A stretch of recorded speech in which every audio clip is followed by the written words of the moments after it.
Bonjour à tous, c'est Gilles Mansillon et je viens à vous aujourd'hui pour faire une lecture de tarot en ce qui concerne plutôt le côté romantique pour la fin de l'année, octobre, novembre, décembre.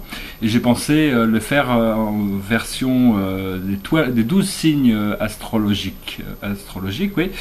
Et donc si vous ne connaissez pas votre charte, c'est bien sur internet, c'est très facile. Si vous connaissez votre lieu et votre heure de naissance, vous pouvez découvrir tous ces aspects de vous-même, parce que bon, quand on est né, on a été imprimé par ces planètes, et donc elles ont une influence sur nous constamment.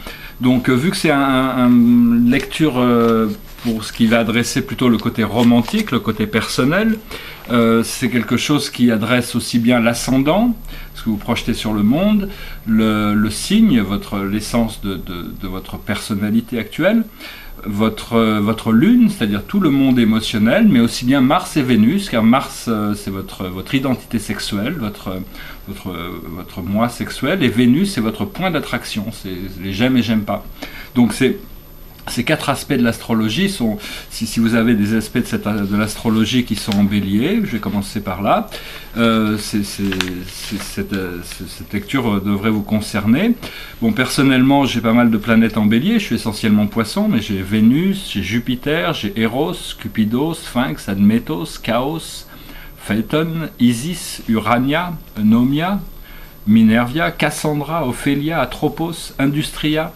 Donc j'ai vraiment plein de planètes en bélier, et donc bélier c'est un signe cardinal, c'est un signe de feu, hein, c'est un signe masculin, c'est un signe de pouvoir, le symbole c'est je suis, la planète Mars c'est vraiment la planète dominante. Les béliers sont des gens très directs, j'aime beaucoup les béliers parce que bon, ils sont toujours très enthousiastes, très confiants, très optimistes, c'est vraiment des gens qui peuvent vraiment bouger, qui foncent, qui ont envie d'avancer, généralement ils sont assez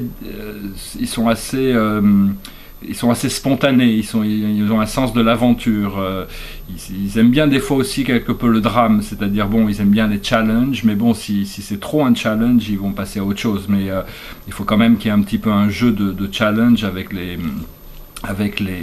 béliers. Ils aiment bien prendre l'initiative, ils sont romantiquement, je connais beaucoup des relations avec des femmes béliers, j'aime beaucoup parce que moi je suis très poisson, mais le bélier c'est très feu et c'est très c'est-à-dire c'est toujours plus, c'est-à-dire c'est toujours à avancer. Le seul danger pour un bélier, ça pourrait être de se coincer les cornes, d'avancer dans un endroit et d'avoir du mal à en sortir, mais bon, a priori c'est vraiment le premier signe, c'est un signe de pouvoir, c'est le signe cardinal du feu, mais donc je vais faire une lecture de cartes pour adresser le côté romantique. Bon, si vous êtes déjà dans une relation, elle va s'approfondir. Si vous êtes à la recherche de relations nouvelles, cette lecture pourra peut-être vous aider. Donc voilà, je vais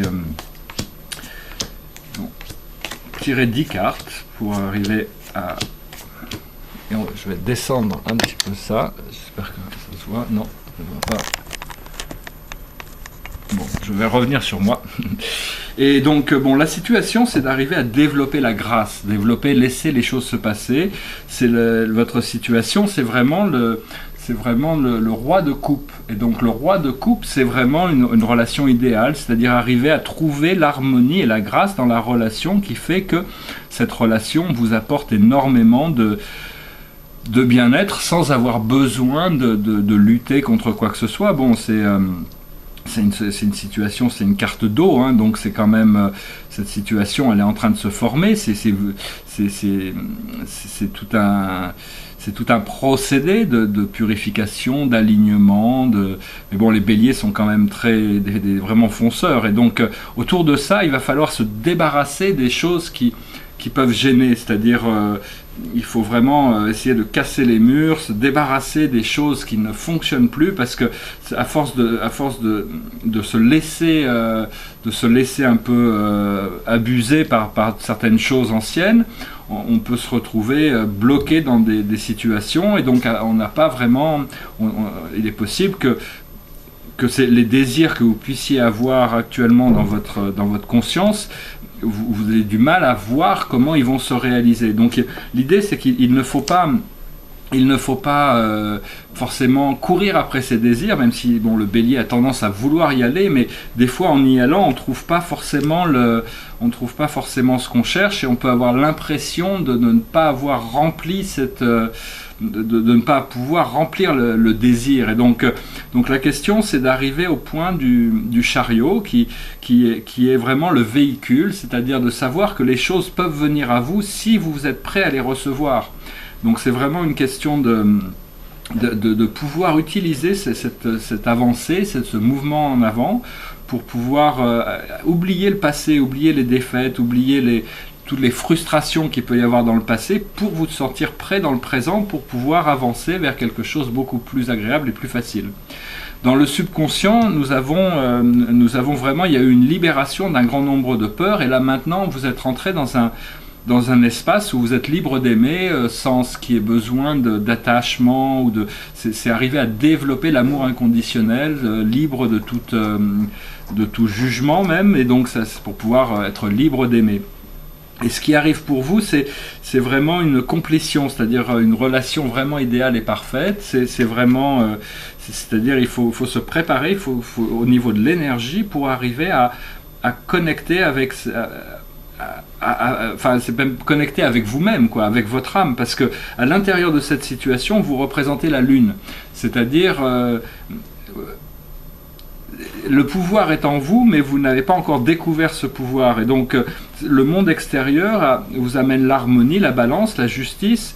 Mais tant qu'il n'y a pas ce renouveau qui est en train de se passer quand même émotionnellement, il y a un renouveau, il y a une renaissance qui est en train de se passer. Et sachez que ça va vous amener à des retours sur des mémoires très profondes, des mémoires très agréables, des connexions, des nouvelles relations.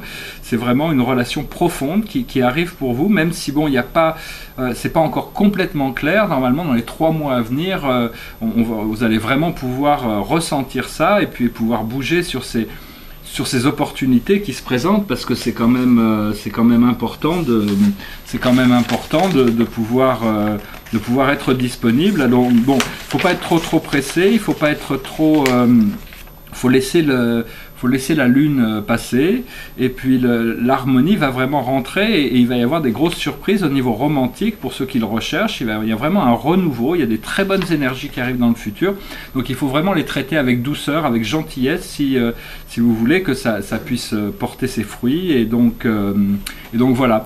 Ben, si vous avez si ce que j'ai dit ici résonne de manière positive, ou si vous avez des questions, n'hésitez pas à les poser. Je suis curieux de voir ce que j'espère que bon, vous allez pouvoir apprécier cette saison qui arrive et pouvoir en profiter au maximum d'un point de vue romantique, mais aussi parce que tout est connecté. Donc au plus vous prenez soin de vous-même, au plus ça sera facile de vivre ces nouveaux moments qui arrivent et qui vont nous amener jusqu'au solstice d'hiver, et qui vont vraiment permettre d'ouvrir quelque chose de complètement nouveau d'ici 2016. Mais il y a toutes ces bonnes énergies, donc c'est une question de vous préparer pour ce qui arrive. Il y a beaucoup d'eau, il y a beaucoup de... C'est vraiment bon. Ça dépend aussi de vos autres relations avec les autres planètes, parce que bon, on n'est pas que un seul signe, on est tous les signes. On a des planètes partout, hein, donc c'est vraiment. Mais enfin, si vous sentez cette essence en tant que Bélier, je peux vous dire que bon, il va falloir avancer, mais c'est pas encore. Il va falloir un tout petit peu de patience pour arriver à oublier ces choses du passé qui peuvent vous retenir, qui peuvent vous empêcher de chercher à avancer, parce qu'il y a des projections qui peuvent être encore négatives. Donc il faut passer par le procédé pour lui permettre de vraiment pouvoir être libre et de pouvoir recevoir dans votre vie le partenaire idéal ou la partenaire idéale que vous pouvez chercher. Voilà, je vous remercie, puis je vous souhaite une excellente journée. Namasté.